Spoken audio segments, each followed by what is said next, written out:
La télévision privée vend à des annonceurs du temps de cerveau disponible.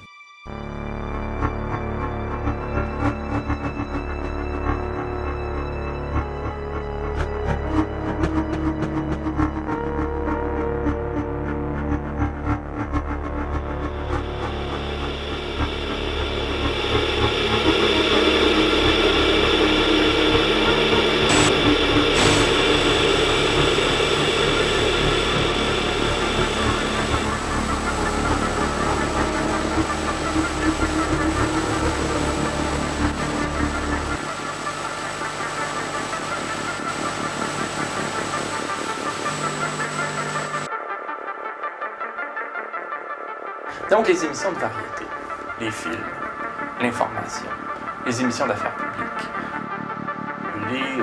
les talk-shows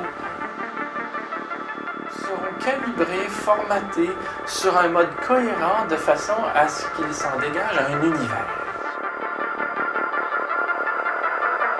Et au fond, dans chaque univers, on développe au fond un ton particulier, une tonalité particulière qui va convenir à certains annonceurs.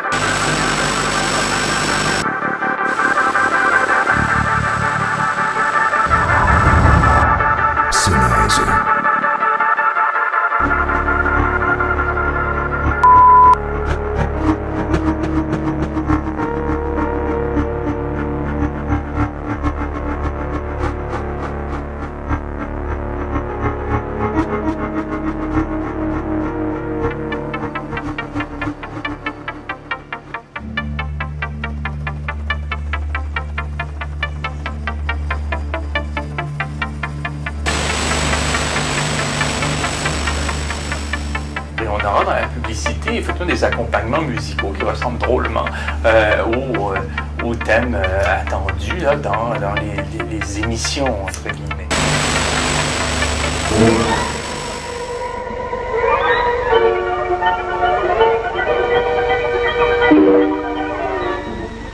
Le téléjournal de Radio-Canada. Bonsoir, mesdames, messieurs. Le quotidien La Presse et Radio-Canada, sensiblement, présenteront une sorte de garantie d'expertise.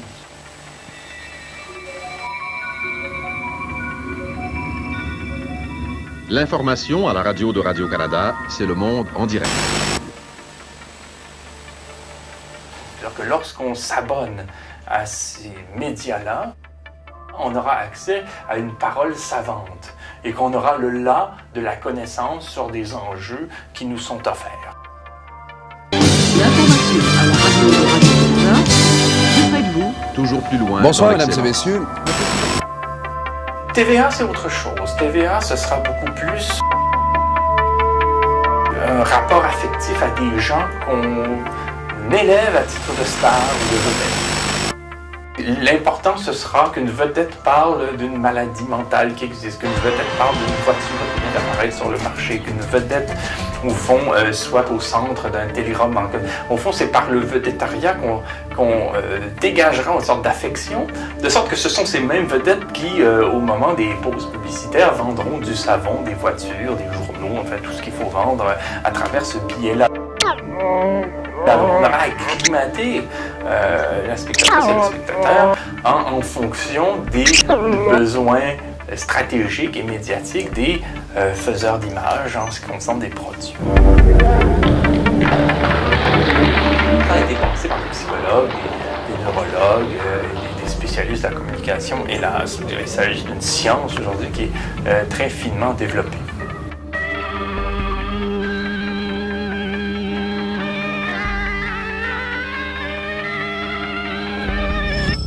Cela s'appelle le neuromarketing, une discipline très récente.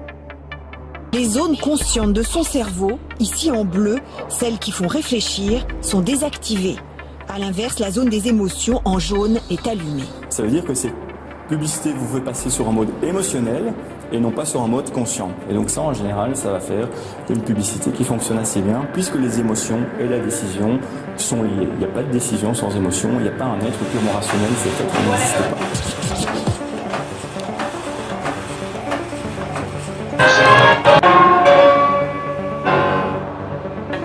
Une téléspectatrice ou un téléspectateur téléspectateurs d'Arte ou de la PBS. Ou d'une chaîne offrant des documentaires critiques, va évidemment rester de marbre ou suspicieux ou circonspect quand il s'agira de voir une bouteille de Coca-Cola défiler.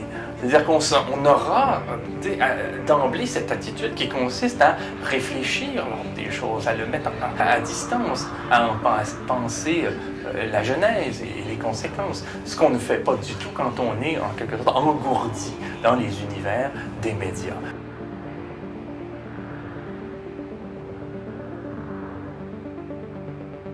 C'est pas pour rien que les médias sont à la solde de grands pouvoirs et que les grands pouvoirs s'intéressent aux médias. C'est que les médias permettent au fond d'engourdir la conscience et en quelque sorte de l'acclimater de façon à convenir aux intérêts du grand capital.